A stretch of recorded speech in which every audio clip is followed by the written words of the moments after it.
Hello, welcome to tech gain by JJ. Last લેક્ચરમાં last વિડીયોમાં આપણે જે લિસ્ટ ટેગની ડિસ્ક્રિપ્શન જોયું હતું, હવે આજેનું આપણે પ્રેક્ટિકલ કરી લઈએ. તો ફર્સ્ટ પ્રેક્ટિકલની અંદર આજે આપણે ટેગ કયો આવે છે તો કે ઓઇલ ટેગ.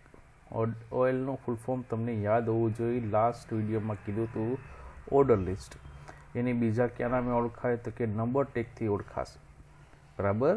એની અંદર એટ્રીબ્યુટ આવ્યો હતો કયું ટાઈપ અને બીજો હતો સ્ટાર્ટ. ટાઈપ તમારે કેવી રીતના કરવાનું છે અને સ્ટાર્ટ કેવી રીતના કરવાનો છે એ હમણાં આપણે પ્રેક્ટિકલી જોઈ લઈએ. હવે આ એક ફોર્મેટિંગ ટેગ યુઝ કર્યો છે H1 અને નીચે H1 છે એ આપણે ક્લોઝ કર્યો છે. હવે આપણો જે લિસ્ટ ટેગ છે એ આપણો યુઝ કર્યો ઓઇલથી સ્ટાર્ટ કર્યો, ઓઇલથી ઓવર કર્યો. હજી મેં આની અંદર કાંઈ બી એટ્રીબ્યુટ યુઝ કર્યા નથી, સિમ્પલ એમ રાખ્યો છે. બરાબર. હવે આની અંદર લિસ્ટ ઓફ આઇટમ એડ કરાવી હોય તમારે, તેના માટે ટેગ કયું આવશે LI. LIથી સ્ટાર્ટ થાય, LIથી ઓવર થાય. આની વચમાં તમારે જે બી આઇટમ એડ કરાવી તમે કરાવી શકો. બરાબર. એટલે LIની અંદર શું નાખ્યું મેં ફ્રૂટ્સ, અહીંયા સિટીઝ નાખ્યું અને અહીંયા ફ્રેન્ડ્સ નાખ્યું. હવે મેં કીધું તો ઓઇલ ટેગ કયો શું નામે ઓળખાય તો કે આને નંબર ટેગ કહેવાય. એટલે જો તમે કંઈ સ્પેસિફાય નહીં કરો તો બાય ડિફોલ્ટ શું આવશે, આ બધાની આગળ 1 2 3 એવી રીતના આગળ આવતું જશે. બરાબર. જો કાંઈ સ્પેસિફાય નહીં કરો તો. હવે અત્યારે હું આને સેવ કરું કંટ્રોલ એસથી અને આપણે બ્રાઉઝરમાં આને ડિસ્પ્લે કરાવી તો શું આઉટપુટ આવે એ જોઈ લઈ. આ તમારે કરવાનું થશે. હમણાં જ્યારે લાસ્ટ પતશે ને ત્યારે હું તમને એક્સરસાઇઝ આપીશ, ત્યારે તમારે આવું બનાવવાનું થશે. બરાબર. અત્યારે નહીં. તો ઓઇલનું આપણે જોઈ લઈ. ઓઇલ. બરાબર. આ fruits, cities and friends 1 2 and 3 આવી રીતના આઉટપુટ આવશે. બરાબર. કારણ કે આપણે કાંઈ એમાં એપ્લાય કર્યું નથી અને આને શું કહેવાય નંબર ટેગ કહેવાય, એટલે ડિફોલ્ટ શું આવ્યું 1 2 3. હવે આની અંદર આપણે શું એડ કરાવી, ટાઈપને એડ કરાવી.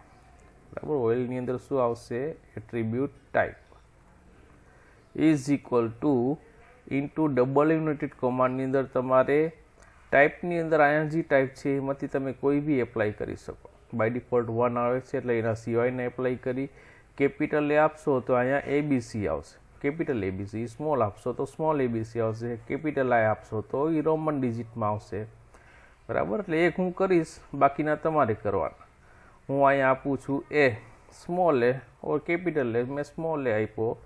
અહીંયા કરું સેવ, અહીંયા કરીશ રિફ્રેશ, એટલે અહીંયા શું આવી ગયું ABC. બરાબર. ઓઇલ ટેગની અંદર આપણે ચેન્જ કર્યા ટાઈપની અંદર 1 2 3 ન જ મને ગમતા તો મેં શું કર્યું અહીંયા ABC કર્યું. ઓકે. નેક્સ્ટ એની અંદર આવે છે એટ્રીબ્યુટ કયો start. By default start with 1 થાય, એટલે કે ફર્સ્ટ જે એલિમેન્ટ હશે ત્યાંથી સ્ટાર્ટ થશે. અત્યારે આપણે ABCDથી સ્ટાર્ટ થયું. હવે તમારે એવું કરવું હોય, મારે Aથી સ્ટાર્ટ નથી કરવું, Bથી કરવું છે, Cથી કરવું છે, Dથી કરવું, જ્યારથી કરવું હોય ત્યારથી. તો અહીંયા ખાલી લખી નાખવાનું 2 3 4 એવી રીતના તમારે જ્યારથી સ્ટાર્ટ કરવું હોય એ તમારે અહીંયા એપ્લાય કરી દેવાનું. એટલે માની લો કે મારે Bથી સ્ટાર્ટ કરવું હોય તો હું અહીંયા શું લખી નાખું 2, અહીંયા કરી નાખું સેવ, અહીંયા કરી નાખીશ રિફ્રેશ. એટલે આ શું થયું તો કે Bથી સ્ટાર્ટ થયું, B C અને D. બરાબર. આ થયું આપણો ઓઇલ ટેગ, ઓર્ડર લિસ્ટ. હવે મારે આની અંડરમાં કઈ લિસ્ટ બનાવવું હોય તો કેમ થશે. બરાબર. આ એક ટેગમાં તમને શીખવાડીશ, બીજા ટેગમાં તમને એની મેળ આવડી જશે. એટલે આની અંડરમાં મારે જો લિસ્ટ બનાવવું હોય તો કેમ બને તો કે હું આની નીચે તે શું કરી નાખું તો કે એક નવું ઓઇલ લઈ લઉં. બરાબર. ફ્રૂટ્સની નીચે મારે ફ્રૂટ્સના નામ દેવા હોય તો કેવી રીતના આવશે તો કે હું અહીંયા નવો એક ઓઇલ લઈ લઉં અને આ ઓઇલને ઓવર કરી નાખું અને ઓઇલને આની વચમાં શું આવશે તો કે લિસ્ટ ઓફ આઇટમ. તો કે અહીંયા LI આપી દઉં અને શું કરું તો કે ફ્રૂટ્સનું નામ આપી દઉં. બરાબર. /LI. આને કરી લઉં કોપી, નીચે કરી નાખું પેસ્ટ. બરાબર. તો કે અહીંયા તમારે લિસ્ટ ઓફ આઇટમ એડ થઈ ગઈ.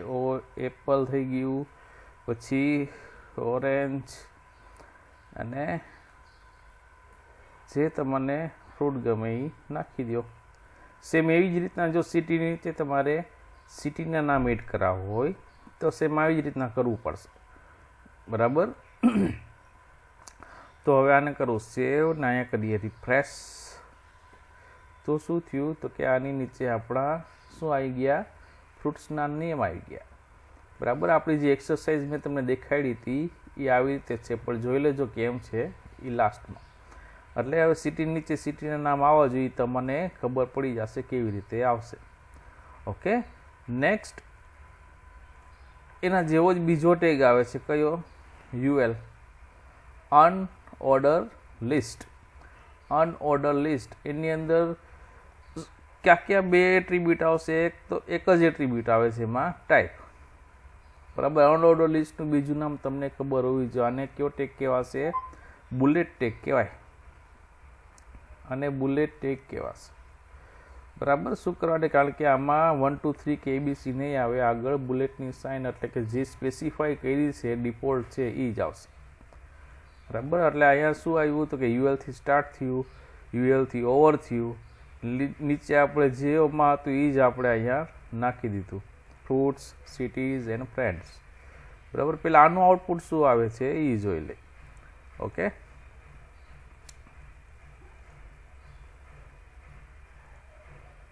આનું આઉટપુટ કેવી રીતના તો કે આવી રીતના આવ્યું. જો આગળ બુલેટ્સ, એટલે બુલેટ શું આવ્યું તો કે અત્યારે બાય ડિફોલ્ટ આમાં શું હતું યાદ હોય તો તમને ડિસ્ક હતું. ડિસ્ક એટલે શું થશે તો કે સર્કલ જ છે, પણ આ કેવા છે તો કે બ્લેક કલરથી ફિલ થયેલા સર્કલ છે, બરાબર. આ બ્લેક કલરથી ફિલ થયેલા સર્કલ છે.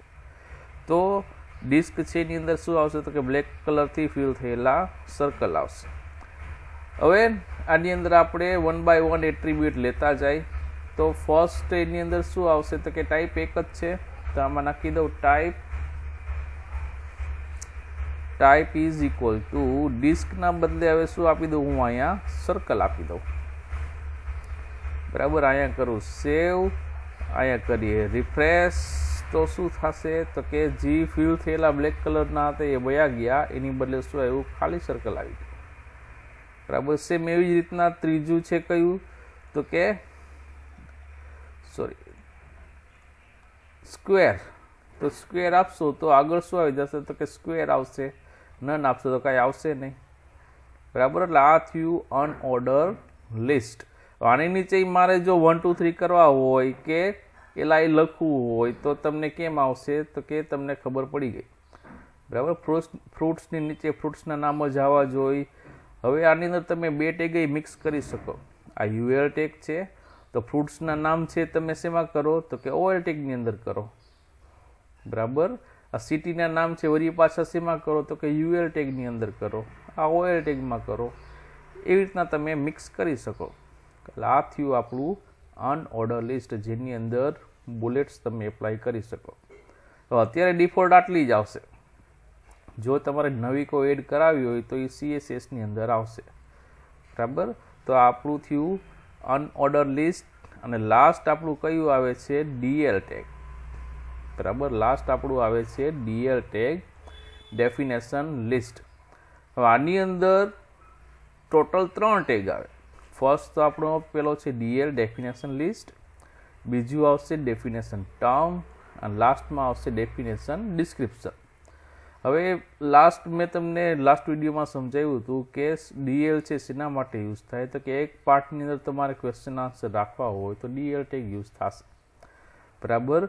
ક્વેશ્ચન કેમાંથી પૂછાશે તો કે DT ડેફિનેશન ટર્મની અંદર તમારે ક્વેશ્ચન પૂછી શકો, અને એનું ડિસ્ક્રિપ્શન છે તમારે શેમાં દેવાનું આવશે, DDની અંદર. સાવ સિમ્પલ, બરાબર. તો અહીંયા શું કર્યું છે તો કે DL સ્ટાર્ટ કર્યો, DL ઓવર કર્યું.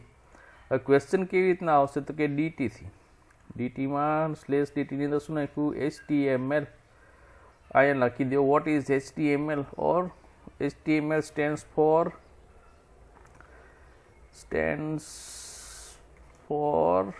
blank, બરાબર. HTML stands for blank. તો નીચે તમારે જો ડિસ્ક્રિપ્શન દેવું હોય તો તમે એપ્લાય કરી શકો, બરાબર. અહીંયા DDની અંદર શું આવશે, hyper text markup language. Same એવી જ રીતના બીજો ક્વેશ્ચન છે વોટ ઇઝ વેબસાઇટ. આ તમને ખબર હોવી જોઈએ, વોટ ઇઝ વેબસાઇટ. તમે ઘણી બધી વેબસાઇટ વિઝિટ કરો પણ તમને ડેફિનેશન ન ખબર હોય તો બરાબર, તો એની ડેફિનેશન નીચે લખી જ નાખી છે. શેમાં? તો કે ડીડીની અંદર website is an collection of web pages. બરાબર, આની અંદર કોઈ એટ્રીબ્યુટ આવતા નથી, બટ આની અંદર યાદ શું રાખવાનું છે, આની અંદર ડીએલ ટેગની અંદર બે બીજા ટેગ આવે, ડીટી અને ડીડી. ડીટી એટલે ડેફિનેશન ટર્મ થશે, જેની અંદર તમે ક્વેશ્ચન કરી શકો, અને ડીડી એટલે શું થશે, જે ક્વેશ્ચન કર્યો છે એનું ડિસ્ક્રિપ્શન કે એનો આન્સર દેવો હોય તો તમે એમાં એપ્લાય કરી શકો. બરાબર, હવે અહીંયા હું સેવ કરી નાખું અને આના આઉટપુટ કેવી રીતે આવે એ જોઈ લઈ.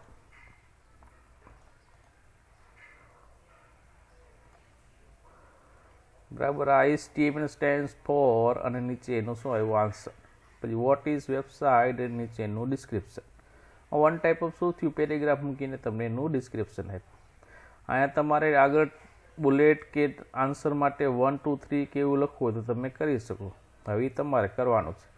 બરાબર, યુઝિંગ UL તમે એપ્લાય કરવું હોય, અહીંયા કાંઈ બુલેટ્સની સાઇન આવે, અહીંયા કાંઈ સાઇન આવે, તો યુઝિંગ UL ટેગ ઓર 1 2 3 તમારે આપવો હોય તો યુઝિંગ OL ટેગ તમે એપ્લાય કરી શકો. બરાબર, તો આ થી આપણા લિસ્ટ ટેગ. તમારે બનાવવાનું છે આ સાઇઝ છે જે લોકો ન્યૂ સ્ટુડન્ટ છે. Okay, thank you.